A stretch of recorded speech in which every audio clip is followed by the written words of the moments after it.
जय श्री राधा, जय श्री कृष्णा। आप सभी प्रिय दर्शकों का हमारे चैनल आई एम एस्ट्रो गुरुजी में बहुत बहुत स्वागत है। प्रिय दर्शकों, आज चर्चा करेंगे मकर राशि के बारे में।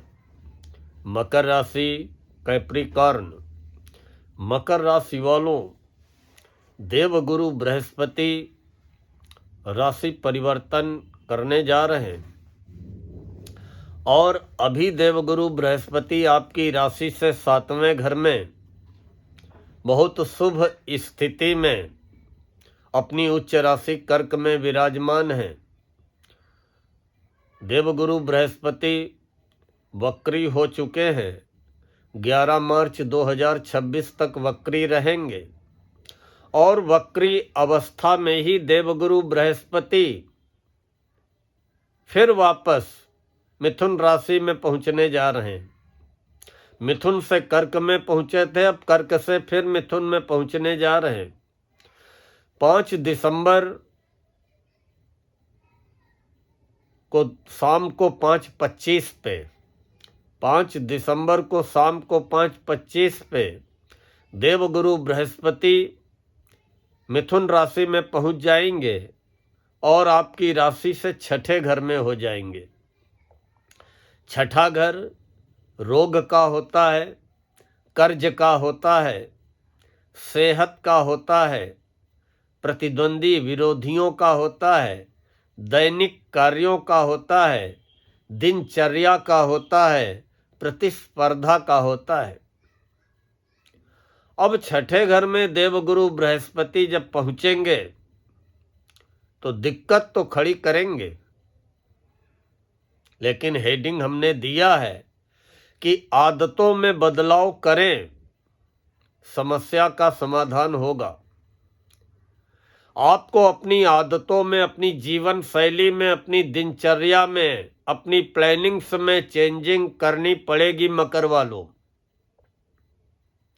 निश्चित आपकी समस्या सुलझेगी, चाहे वो शारीरिक समस्या हो, चाहे आर्थिक समस्या हो, चाहे पारिवारिक समस्या हो, चाहे व्यावसायिक समस्या हो या करियर को लेकर के कोई समस्या हो। लेकिन जिस ढर्रे पे आप अपनी जिंदगी को आज तक चलाते चले आ रहे हैं, वो ढर्रा बदलना पड़ेगा।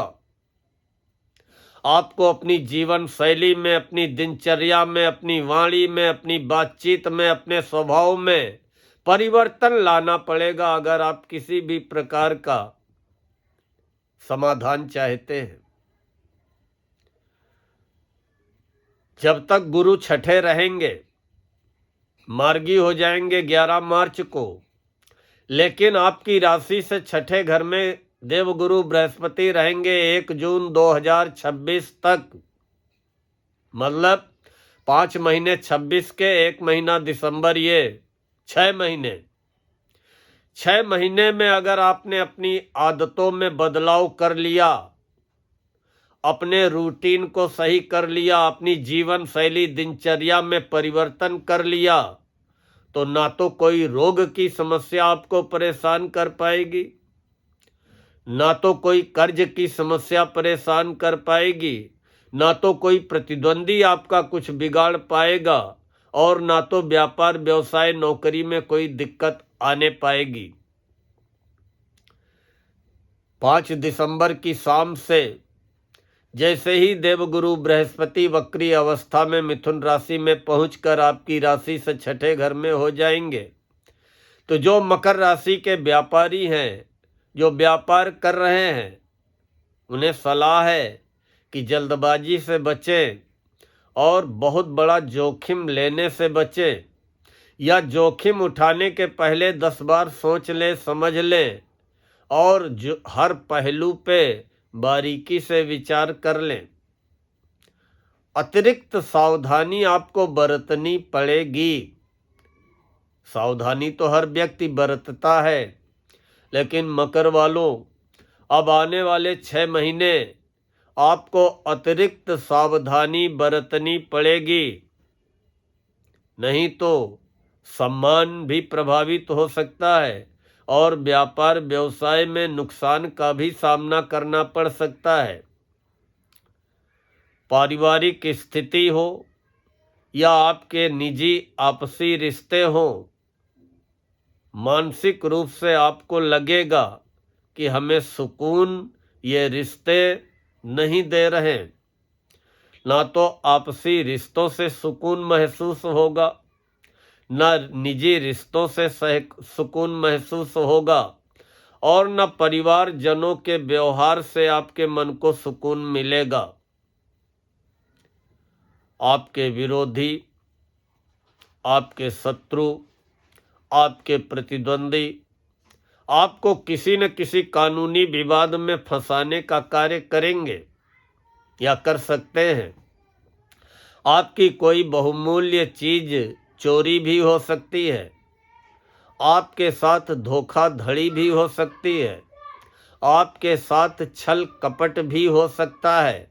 इसलिए किसी की मीठी मीठी चिकनी चुपड़ी बातों में ना आए या किसी के दिखाए गए सब्जबागों प्रलोभनों में न पड़े, किसी के दिखाए गए सपनों में विचरण करने का प्रयास न करें। धरातल पे पैर रख करके हर पहलू पे गंभीरता से विचार करें और वाहन चलाते समय भी जल्दबाजी ना दिखाएं, किसी कार्य में जल्दबाजी ना दिखाएं, अन्यथा हल्की फुल्की चोट चपेट भी खा सकते हैं। पाचन तंत्र भी आपका कमजोर हो सकता है। पेट की कोई गैस कब्ज, एसिडिटी, अपच जैसी समस्या भी आपको परेशान कर सकती है। वैसे जब गुरु छठे घर में रहेंगे तो गुरु रहेंगे पुनर्वसु नक्षत्र में। इसलिए मैं मकर राशि वालों को कहूँगा कि आदतों में बदलाव करने की जरूरत है। आपको अपनी दिनचर्या में, जीवन शैली में, अपने जीवन के ढर्रे में बदलाव करने की जरूरत है। हाँ, करियर को लेकर के कुछ आप परिवर्तन कर सकते हैं, कुछ नवीनीकरण कर सकते हैं, व्यापार में कोई परिवर्तन कर सकते हैं, और नौकरी में भी आप कुछ ना कुछ नया करने का प्रयास करेंगे। गुरु, अगर आप सावधान रहेंगे, अपनी आदतों को, अपनी दिनचर्या को व्यवस्थित कर लेंगे तो स्वास्थ्य में भी सुधार दिखाई पड़ेगा। और दिनचर्या को अगर बेहतर बना लेंगे तो फिर आप अपने लक्ष्यों का पीछा भी करने में सफल रहेंगे। और लक्ष्यों का पीछा करने के लिए, किसी लक्ष्य, किसी उद्देश्य की पूर्ति के लिए या अपने द्वारा बनाई गई किसी योजना में सफलता के लिए आपको अनुशासित भी रहना पड़ेगा, केंद्रित भी रहना पड़ेगा। निश्चित ही करियर को लेकर के, आर्थिक स्थिति को लेकर के, व्यापार व्यवसाय को लेकर के, स्वास्थ्य को लेकर के, दाम्पत्य जीवन को लेकर के, निजी आपसी रिश्तों को लेकर के गुरु आपकी मदद भी करेंगे। छठे घर में बैठ करके गुरु पांचवी दृष्टि से 10वें घर को देखेंगे।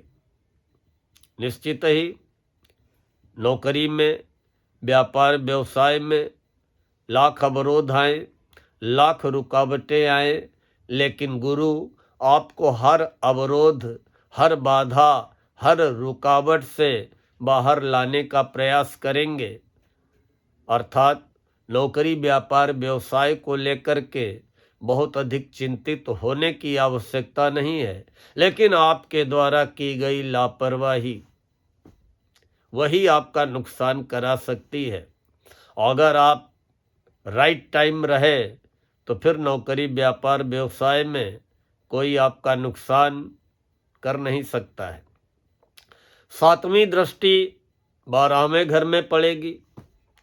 अगर आप विदेश में रहते हैं, बहुत अच्छी सफलता मिलेगी, मान सम्मान, सफलता, पद प्रतिष्ठा, पदोन्नति, प्रमोशन सब कुछ मिलेगा। अगर आप विदेश जाना चाहते हैं, इसमें भी देवगुरु की 7म दृष्टि सहायक बनेगी। व्यय भाव में दृष्टि है, गुरु व्यय भी कराएंगे, लेकिन अच्छे कार्यों में व्यय कराएंगे, शुभ कार्यों में व्यय कराएंगे, मांगलिक कार्यों में व्यय कराएंगे, धर्म कर्म दान पुण्य में व्यय कराएंगे। और 9वीं दृष्टि राहु के ऊपर पड़ेगी दूसरे घर में, क्योंकि दूसरे घर में राहु बैठे हैं। कब आप क्या बोल जाएं आपको ही नहीं मालूम है। वाह मकर वालों वाह, आपको ही नहीं मालूम है कि कब क्या बोल जाए। लेकिन अब गुरु की दृष्टि राहु को कंट्रोल करेगी। फिर भी मैं कहूंगा कि बोलने के पहले मन में तोल ले, क्योंकि मुंह से निकली बोली और बंदूक से निकली गोली कभी वापस नहीं आती है। और राहु आपकी वाणी के स्थान पे, धन के स्थान पे बैठे हुए हैं, वही कुटुंब परिवार का घर है।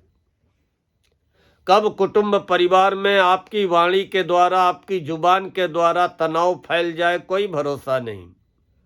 कब अचानक आपका धन का नुकसान हो जाए कोई भरोसा नहीं। कब आप अपनी जुबान से उल्टा सीधा बोल जाए कोई भरोसा नहीं। लेकिन अब राहु को गुरु कंट्रोल करने का कार्य करेंगे, अर्थात अब आपकी वाणी में भी सुधार आएगा। कुटुंब परिवार का तनाव, मतभेद, खिंचाव, इसमें भी सुधार आएगा। वाणी में गंभीरता भी आएगी और आर्थिक नुकसान से भी गुरु बचाने का कार्य करेंगे। फिर भी अगर हो सके तो हर गुरुवार केले पे जल चढ़ा दे, घी का दीपक जला दे, अपने मस्तक में केसर, हल्दी या पीले चंदन का टीका लगा ले, गौ माता को केला खिला दे या भीगी हुई चने की दाल में गुड़ रख करके गौ माता को खिला दे, किसी ब्राह्मण का आशीर्वाद ले ले, मंदिर के पुजारी का आशीर्वाद ले ले, निश्चित ही आपको राहत मिलेगी। लेकिन वीडियो समाप्त करने के पहले एक बार मैं फिर कहूँगा मकर राशि वालों, अपनी आदतों में बदलाव कर लीजिए, अपने स्वभाव में बदलाव कर लीजिए, अपनी जीवन शैली में बदलाव कर लीजिए, अपनी दिनचर्या में बदलाव कर लीजिए। शारीरिक, आर्थिक, मानसिक, पारिवारिक, व्यावसायिक, चाहे जैसी समस्या हो, हर समस्या का हल निकल करके आ जाएगा। इन्हीं शब्दों के साथ आज मैं अपनी वाणी को यहीं पर विराम देता हूँ। जय श्री राधा, जय श्री कृष्णा।